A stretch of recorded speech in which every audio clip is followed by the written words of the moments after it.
Well, hello, everyone.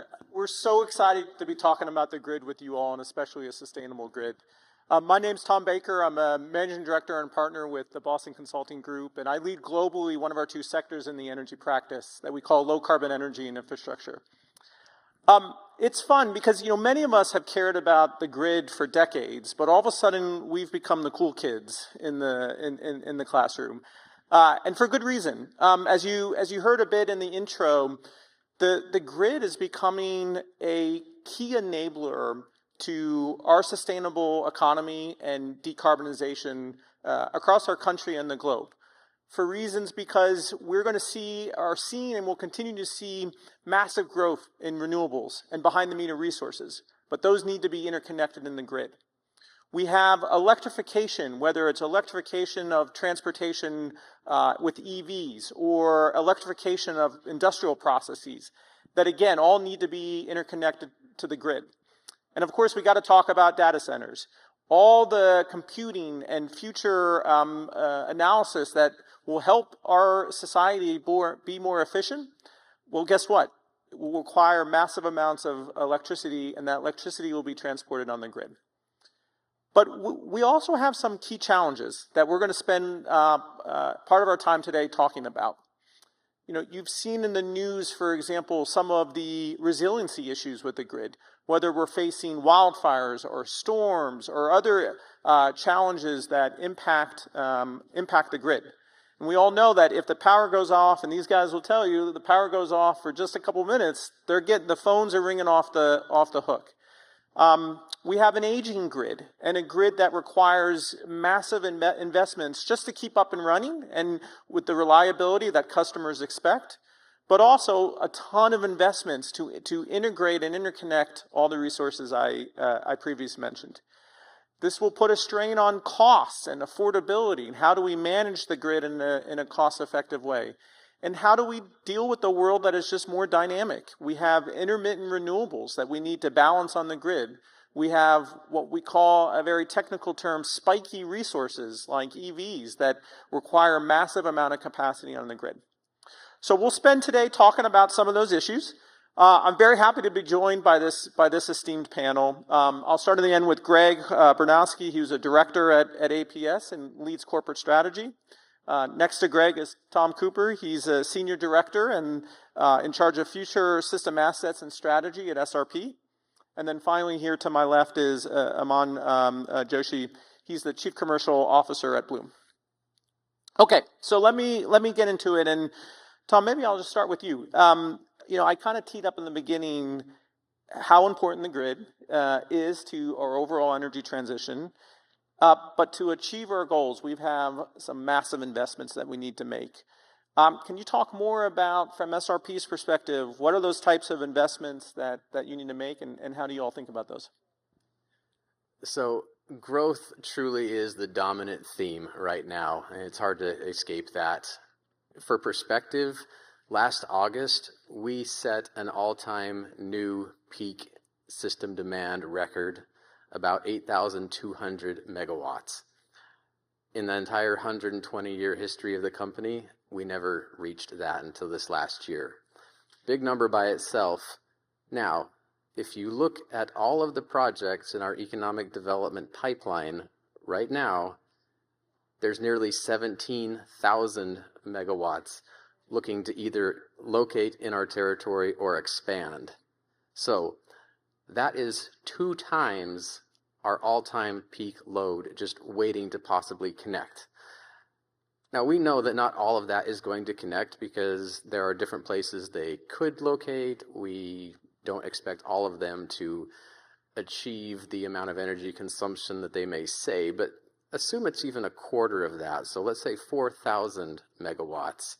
That's still half of our all-time peak that took us 120 years to grow into, that we may now have to grow into over 10 years.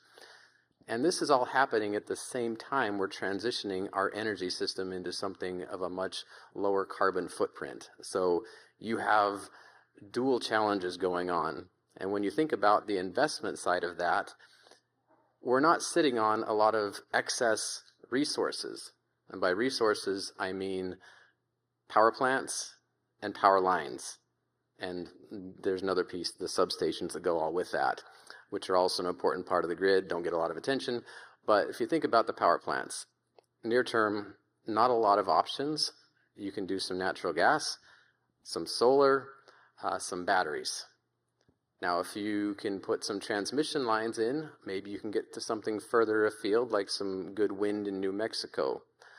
But besides that, your options are pretty limited. If you look further out into the future, now you've got some other things you can look to, perhaps hydrogen or advanced nuclear or some enhanced geothermal, carbon capture.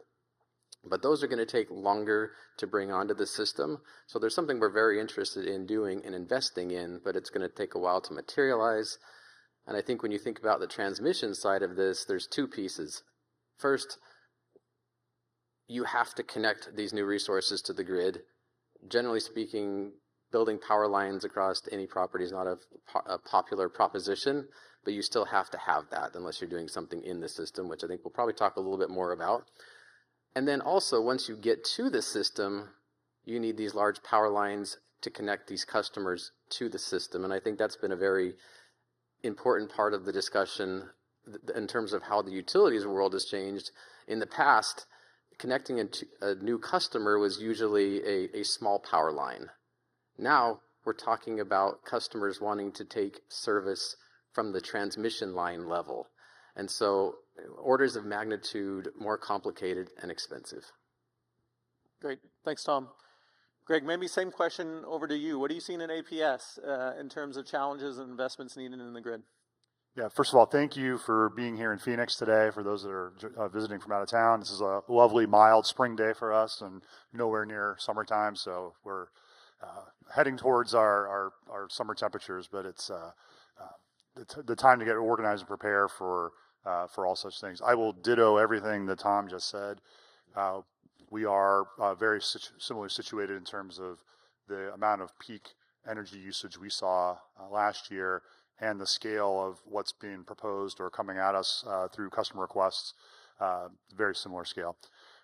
One important difference when we mentioned the peak needs from last year and what's coming at us with particularly data center is data centers need 24/7 power, 365 days a year. Their reliability and energy needs are not peaky. They are sustained and at a high level throughout all times of the year and conditions. And that requires a different resource portfolio than we have available to us both as a utility and in the region right now. So that planning paradigm really is going to have to evolve to accommodate whatever the real number or actual number becomes. We're going to have to reconfigure our energy system to support those needs. And frankly, this is not a nice to have, it's a need to have for domestic energy supply. And it's not alone, APS and SRP are not alone in this. This is a new global competitiveness element. This is an energy and national security conversation. And us finding ways to provide power at that scale and the timelines that are being requested is not a nice to have, it's a need to have. And it's really causing us to have to roll up our sleeves and think about new options. Great. Thanks, Greg. Aman, I think you bring, coming from Bloom Energy, a real unique perspective on this question as well. I think it'd be helpful for you to talk a little bit about, in our language, the difference between front of the meter and behind the meter, and just would love to hear, what is the role that Bloom can play on all these investments that are needed on the grid? Sure. Thank you. And then before I start, as a matter of background, I spent 20 years selling gas turbines, and both APS and SRP are a customer or were a customer of ours before I switched tracks and came to Bloom Energy for fuel cells.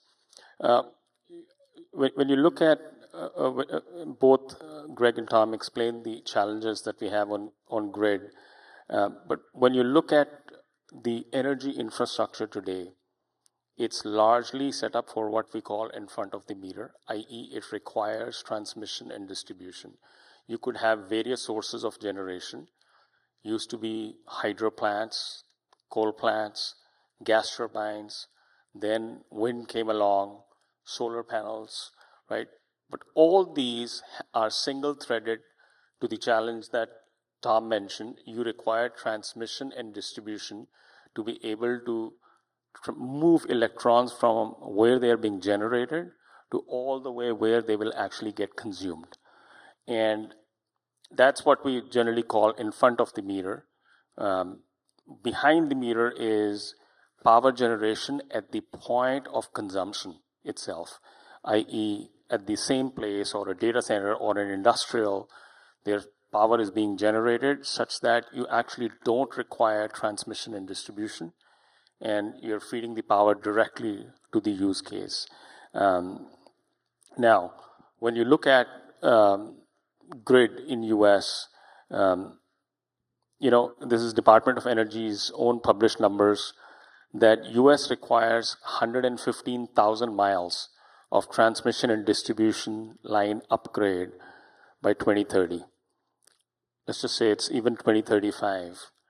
In the last 2 years, there's only 800 miles, 800 of transmission and distribution upgrade that has been completed.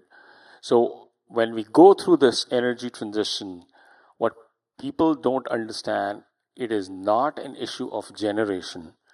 It is an issue of transmission and distribution. Tom mentioned, or Greg mentioned, you could potentially even add more renewables. The issue is, well, if you can't interconnect and get those electrons moving to where it is actually needed, it really doesn't solve the purpose. When you think of Bloom Energy now and fuel cells, look, it's a technology that is not well understood. Until 18 months ago, when I joined, I didn't quite understand, but this technology has progressed rapidly over 15 years. We're now in our 6th generation of fuel cells. Fuel cells can use natural gas, can use hydrogen, can use biogas. And today, if you use them on natural gas, they are the cleanest way of generating electricity using natural gas, period. That's pure science. Because in fuel cells, you do not combust. It's an electrochemical reaction which is happening, which breaks the compound. Natural gas is CH4. The compound gets broken. The H4, which is the hydrogen, reacts with oxygen and creates electricity, and pure carbon gets vented out in the air, right? And so fuel cells, when it comes to any turbines, have 30% lower emissions, no NOx, no SOx. So when you think about behind the meter solution, the reason why these can be a new tool in utilities toolbox is you don't have to deal with transmission, distribution. You can deploy them rapidly. You don't have to worry about interconnect. Obviously, you need the source of fuel, which thankfully in US, we're all blessed to have significant amount of natural gas available, even at a distribution level. And then the other aspects are, they are very low on noise, less than 60 dBA, which is like a library level noise, and no pollutants. And so just like utilities had gas turbines and battery storage, fuel cells are a new tool in utilities toolkit to be able to provide those solutions. And then the last point is, what it also gives utilities is a tool that avoids rate increases on the retail rate payers, because you can pretty much charge a specific tariff to the customer where these fuel cells are deployed, because they're behind the meter, right? So if you're putting them for a 50 megawatt or 100 megawatt block of power for a data center, you can specifically charge that user class versus the transmission and distribution upgrades, which pretty much require utilities to change and distribute the cost over their cross ratepayer base. Great. Thanks, Aman. Greg, maybe the next question to you, and it didn't take us very long to get into data centers, and it's clearly a hot topic.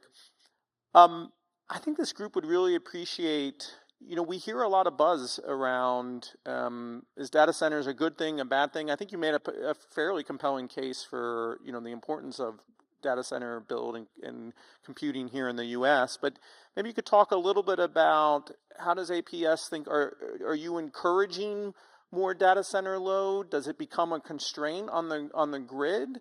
Do you all see it ultimately as a good or a bad thing? That's a great, easy question with a complicated answer. I think it is what's coming at us and other utilities and other markets as the growth engine for an energy consuming entity that it is. And data centers are not Instagram photos and TikToks anymore. They are advanced computation for how municipalities are running services. They are military applications. They are, you name it, use cases, along with, things that are heading our way and known and unknown, AI applications. And so it's just going to be becoming the backbone of how the nation will do business, both at a consumer and an industrial level. So, from that standpoint, are they good or bad? They're inevitable, I think, at this point. And we're not in the business of deciding what's the right or wrong load to interconnect. Our regulatory compact says that we will provide reliable energy to customers that are seeking to do service in our territory. So to that end, we're trying to find the right solutions to meet a rising tide of I think what is an inevitable paradigm shifting amount of growth that's happening. But how do you do that thoughtfully and responsibly? How do you manage the impact on customer bills that comes from needing to scale up the type of infrastructure Tom was talking about, and potentially doubling your resource portfolio to match? We believe in a paradigm where growth should pay for growth, and figuring out how you can leverage and work with customers, hyperscalers, the Metas, Googles of the world, who are keen to be the drivers of helping to support this growth at scale, but partner with them in novel ways to be able to bring resources online and manage what the impact is to all other customers while you do so. And that is a very challenging concept for us to navigate. Done well, there's a lot of opportunity for Phoenix and other areas to see tremendous benefit from this. Not done well, or done perhaps with a traditional or older school mindset, it's going to be a struggle. And we are concerned that we're going to need to make some changes and adjustments in mindset and approach to be able to do this thoughtfully. Yeah, thanks, Greg. Tom, you threw out a bunch of numbers and gave us a bit of the magnitude of how much data center load is planned to be interconnected. You don't have to answer this for SRP, but just more broadly, can utilities keep up? Can they manage it? Can we move fast enough and build enough of the grid to interconnect it all? So, complicated answer to that, but let me take my best shot at it. So when we talk about keeping up, there's sort of a pace implied. And let me break it down into sort of three things that factor into that pacing equation. I would start with uncertainty. Uncertainty is one of the fundamental challenges. So for example, if someone said, you have to be able to serve 10,000 megawatts of data center load by 2035, and that is with perfect certainty, we'd figure it out. We'd put the plans together, we would implement them, we would proceed with all the confidence in the world that we have this figured out, we'd get the cost right. The challenge, though, is right now we're staring at, are we going to have to serve 2,000 or is it 10,000? We don't know. It's a lot of uncertainty in that, and that 8,000 megawatt difference, let's just say rough order of magnitude, is a difference of $10 billion of investment, potentially even more. And from a utility's perspective, you have to put infrastructure in place before it's actually needed. And so you really have to balance that, because you certainly don't want to have a shortage of resources, but if you have too much, now you've got some cost risk that you have to deal with. So uncertainty, I would say, is perhaps more of the challenge than growth itself. So from the pacing equation, keeping up means balancing a lot of risk around the timing and the magnitude of the load growth. The second thing around pacing is we are beholden to the same supply chain constraints that everyone is concerned about. Whether it's the long lead transformers or other kinds of equipment, or solar panels from Southeast Asia or batteries from China, wherever these are coming from, there's not necessarily robust supply chains that can account for all of the volatility going on. And when everybody across the country is rushing for the same equipment, there are major pinch points. And so, for example, right now, if we had an order in for a large transformer, best case, probably 3 years. The challenge, though, is usually when you're starting to talk to a customer, you haven't scoped that all out yet, and so you may have another year or two on the front end just figuring out what you need. So these timelines get extended from that perspective. And then the other thing that I would add is really we have to be responsible with the cost allocation side in terms of keeping up. And this ties a lot back to the uncertainty and what Greg had said, growth paying for growth. We have to take a look at that and make sure that the drivers of the costs are bearing those costs, and we have to do that in a very thoughtful way. We don't see data centers as necessarily good or bad. They are a customer, and if it's a customer in our system, we're going to take care of them as best as we can. If a community is trying to host them, we're going to support that community. Utilities have long been an engine of economic development, and something that we take a lot of pride in doing. I'd say, our customers and communities have long depended on us to get it right. And I think if you're looking back, say 2050 to now, I would like to be able to, send that postcard from the future back to the today SRP and say, you continued to get it right.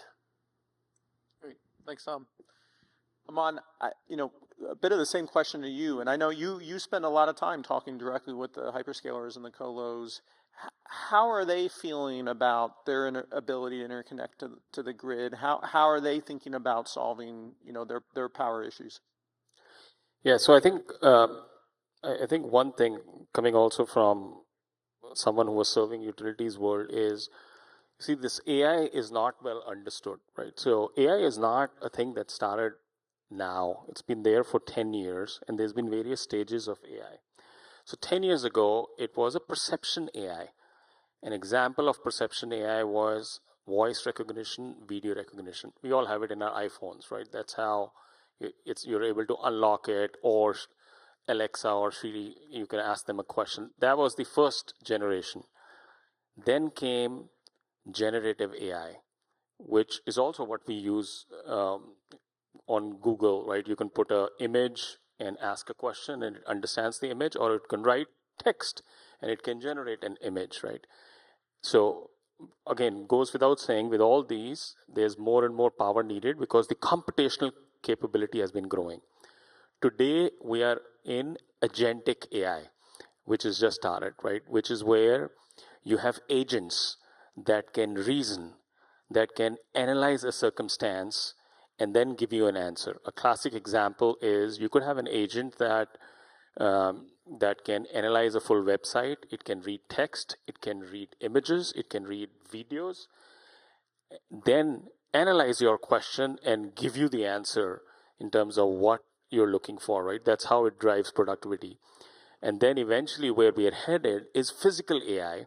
All that development plus physical attributes, inertia, cause and effect, will get into robotics.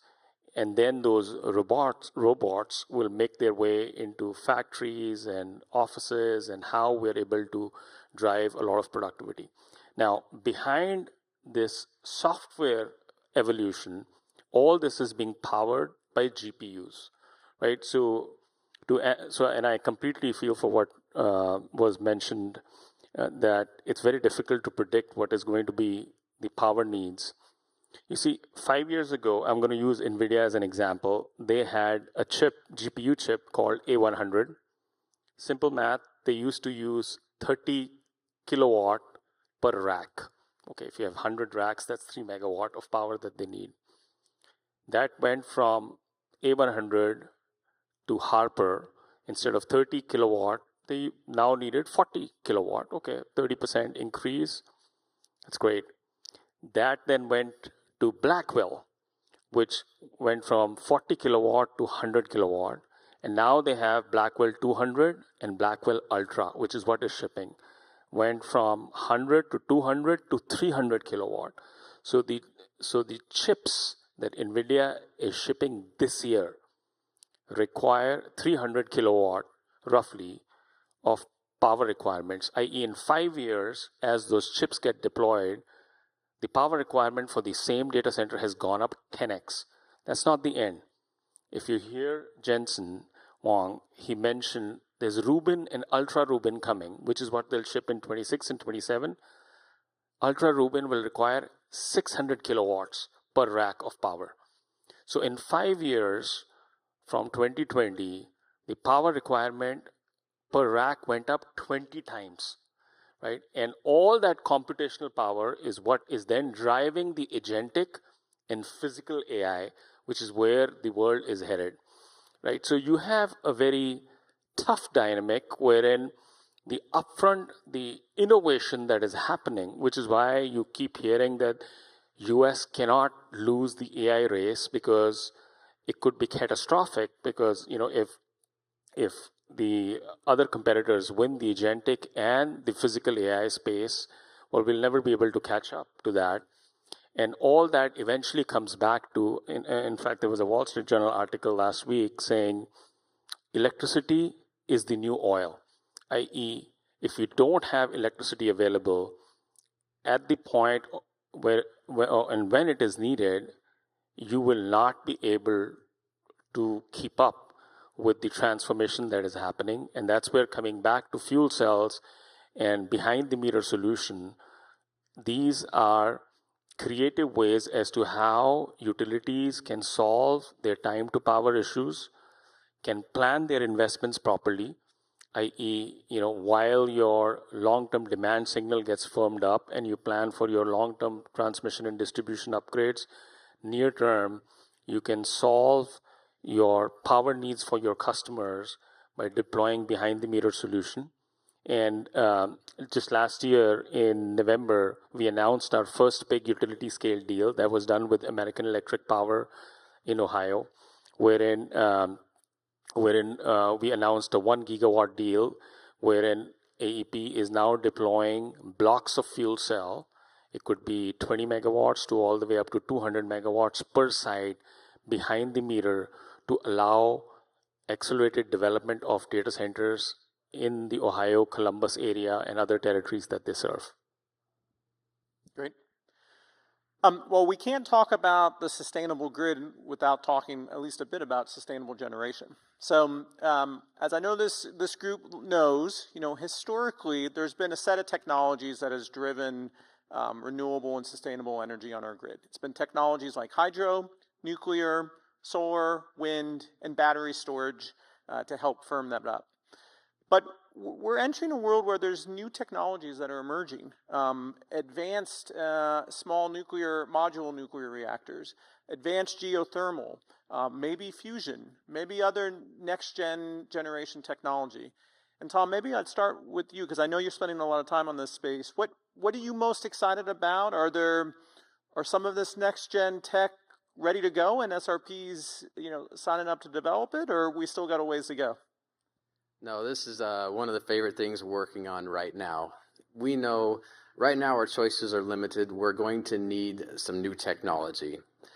If you are trying to get to a net zero carbon future, you're going to need some arrows in your quiver that you don't have right now. There's a lot of what I would say hope out there for some of these things, but what we really need to be doing, both as utilities and even more broadly on a national and even international level, is making investments in these hopeful things to make them what I would call real options.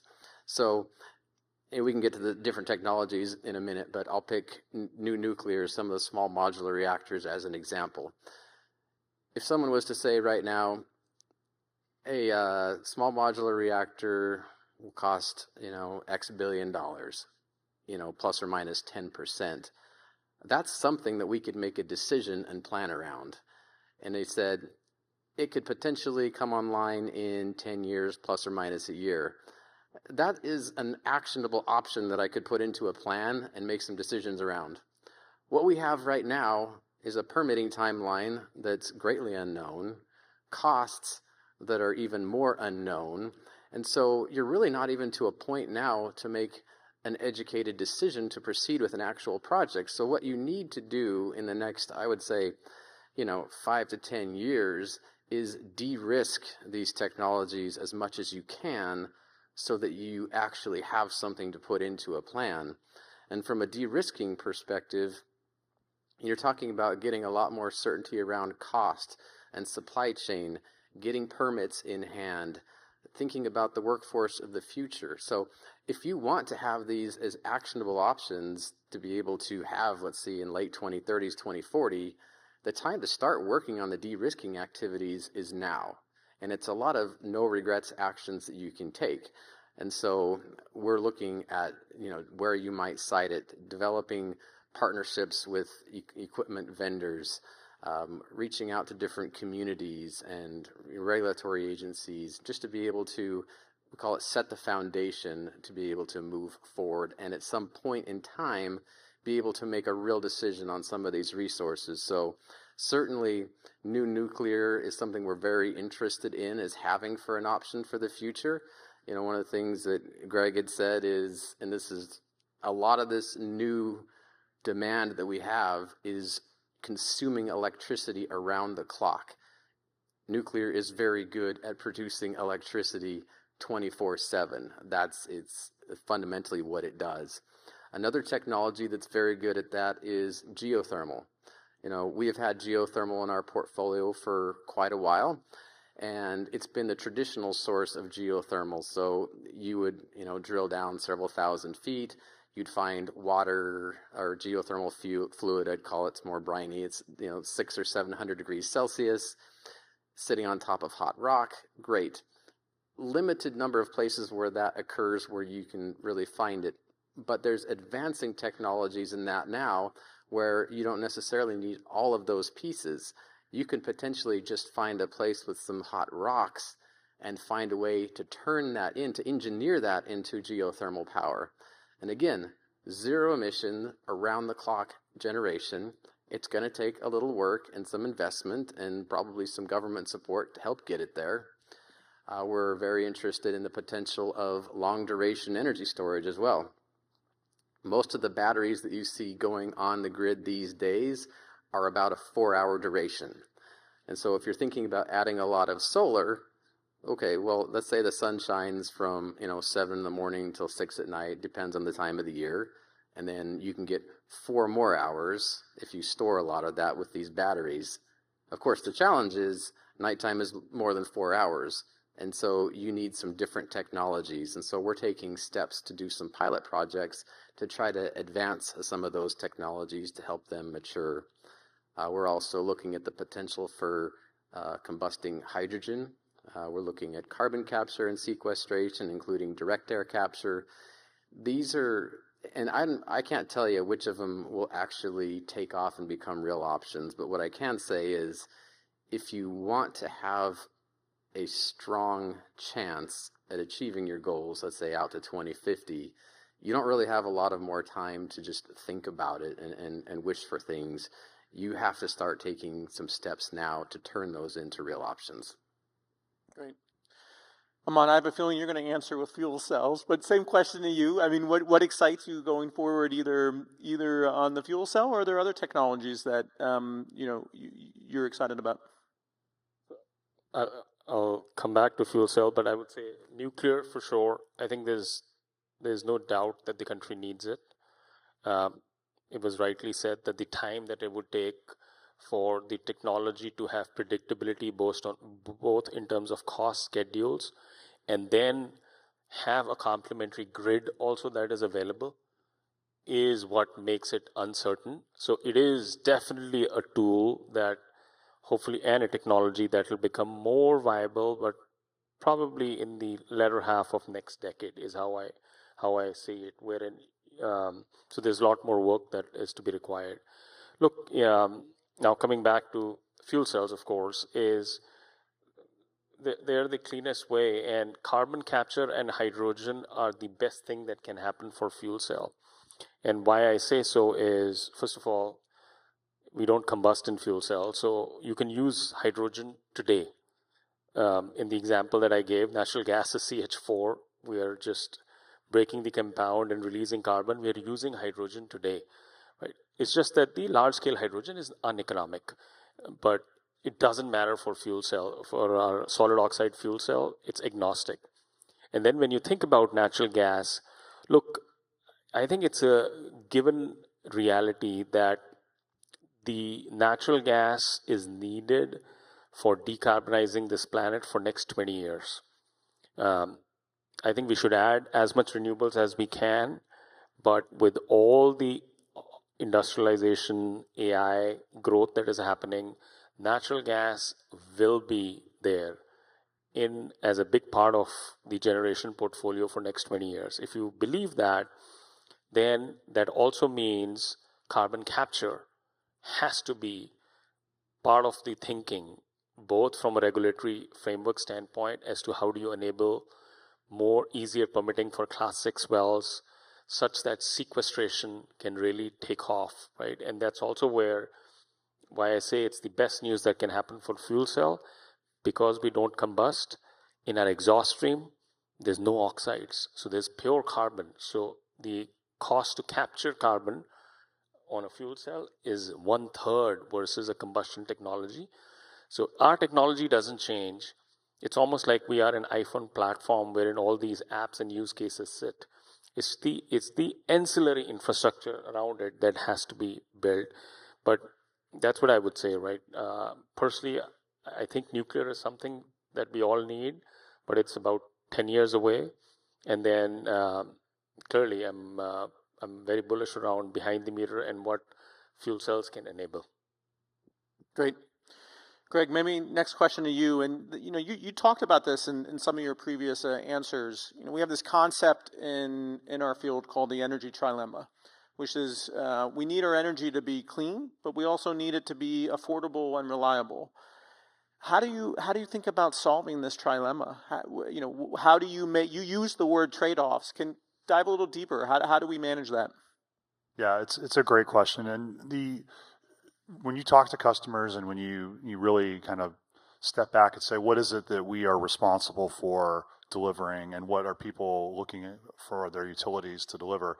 It is affordable and reliable power that is increasingly clean in its composition.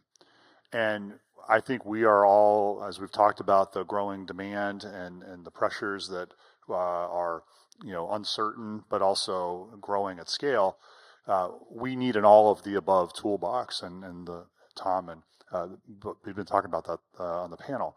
So we can't wait for the maybes.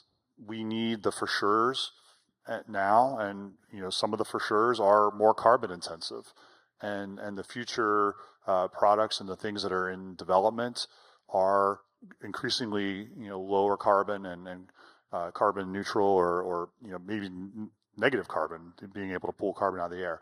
So utilities are not R&D or research and development labs. We are providers of last resort where affordable, reliable power is our remit. And so we look to developers and industry to be thinking about and moving and investing in those maybes so that we can see them as ready options for the time when they can reach bankable commercial scale. Because if it's not reliable, we can't put it on the grid and tell customers this is something that you should pay for service from, because if we can't promise it will deliver on a 118-degree afternoon in Phoenix, it's not something that we can put out there at scale.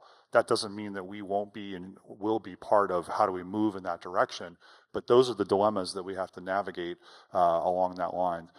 There's a lot of affordability pressure in everybody's households these days. We have a lot of cost escalations that are coming from a lot of different directions, and not just from energy costs, but other insurance costs and the cost of goods are very volatile. We don't get to just spend what we want to provide energy service. We need to manage that within a practical reality of what customers can afford. And new innovation is inevitably more expensive. The first of its kind, second of its kind are going to be more expensive and less reliable out of the gate. we need to pick our strike point to say, we want that in the portfolio. We're not going to lead with our chin or our customer's chin to try to bring that in sooner than later. But we know we want to get to those longer range clean objectives. And so I think about that trilemma as we need to, maintain affordable, reliable service, find and partner with those promising technologies and vendors who are going to help bring those reliable solutions at scale, and kind of walk that path together. Yeah, great. As a group, we were talking backstage about tariffs and just the broader macroeconomic environment we live in. I'll open this up to whoever wants to jump in, but I'm sure this group would love to hear how do you think about the tariffs and navigating this, implications on the sustainable grid. I would just love you all to open up and share any thoughts on the recent news there. Sure. I'll start off. And Bloom Energy and our fuel cells are exclusively made in US. So we're pretty sheltered. Of course, there is some raw material that we get from Taiwan and India, but they are manufactured in Fremont, California, and assembled in Newark, Delaware. So unlike other supply chains that are a lot more dependent internationally, the solid oxide technology was actually developed as part of the NASA space program. So it is truly developed and made in America. So I would say from that standpoint, it's very, Bloom will be able to navigate this tide a lot more easier than perhaps other OEMs. Now from a customer standpoint, because we also provide power to industrial customers, who are using fuel cells for captive generation. Just in last week, there's been a lot more uncertainty around their expansion plans and what it all means, because at least a dozen customers that I've spoken to, the supply chains these days are very complex. The flow of raw material to subcomponent to major component generally crosses borders. And so all of them have mentioned that there is a pretty sizable impact to their business that they're trying to evaluate to see can they pass it on to their end customers and or what it means for them. Wait and watch. Tom, Greg, anything? Yeah, just briefly about that. Our supply chains are global, whether it's transformers, solar panels, battery modules, even wood poles. These aren't necessarily domestically sourced or manufactured. And so there will be some impacts. We anticipate impacts for some of our customers too as they face some of these pressures. I think right now we're all just looking at the first order effects in a way and trying to digest that. But as with anything of a strategic nature like this, there will be the second and third order effects that we can't anticipate right now what those may be. We can take some guesses about those, but I think that's where it becomes more interesting. How does this all level out and what are the ripple effects? But I think for everyone to understand that the supply chain for the electric industry, for a lot of our standard equipment and the sustainable energy equipment, it is on a global scale.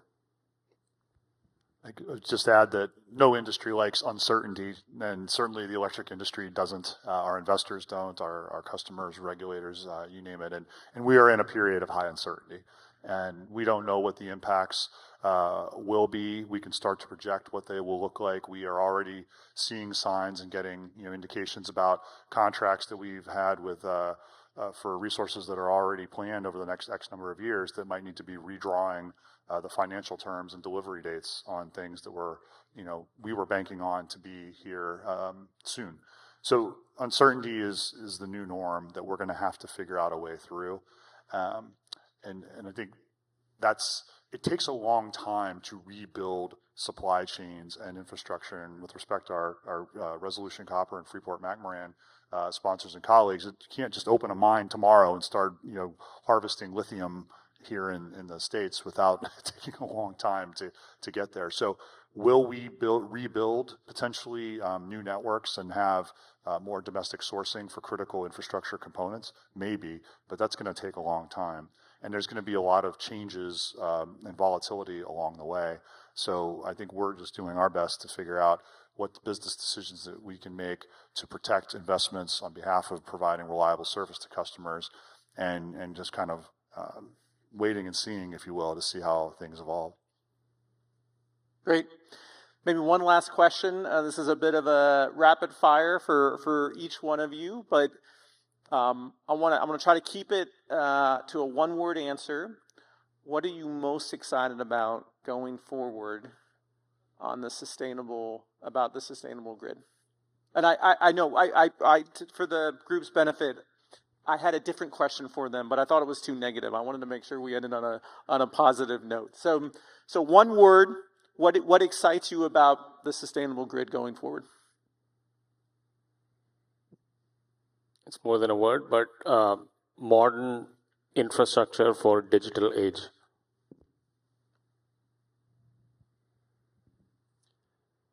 Two words, since it's a new question.